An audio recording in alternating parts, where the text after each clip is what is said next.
aucun moment j'aurais imaginé que j'aurais évolué sur des fonctions d'encadrement. J'aurais jamais imaginé pouvoir faire autant de choses. Je ne pensais pas du tout devenir manager. J'avais quand même envie d'évoluer et puis on m'a fait confiance. Quand on a un petit peu de motivation et d'ambition, on peut vraiment évoluer. Donc j'ai commencé au service national de la gestion de la paix en tant que vérificateur paix. Ensuite, j'ai pu être référente technique, ce qui m'a permis de voir un peu plus le process de la comptabilité et surtout de participer à l'arrêté des comptes. En 2023, j'ai passé un diplôme institutionnel, le diplôme de pilote financier et comptable, que j'ai obtenu.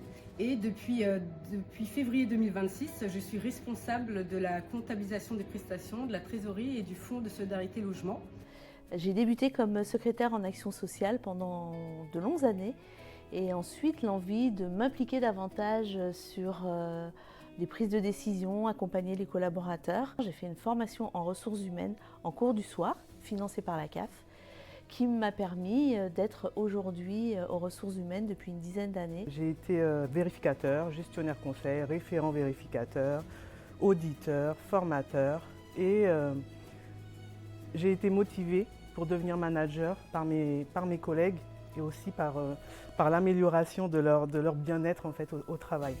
L'animation quotidienne auprès des enfants, la gestion des ateliers par enfants, des groupes de parole, je ne m'ennuyais pas.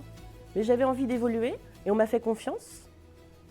J'ai remplacé une responsable d'un service qui était en congé maternité également. Et puis j'y suis finalement restée, ça fait 10 ans. Je suis rentrée donc en tant qu'ATHQ, agent hautement qualifié. C'est le poste de gestionnaire conseil allocataire actuel. Et en juin 2018, j'ai pris mes fonctions de responsable d'UT après avoir fait une formation. Si vous avez de l'ambition et de la motivation, n'hésitez pas, foncez. Toutes les portes vous sont ouvertes et l'important c'est que vous soyez à l'aise et que votre quotidien soit confortable.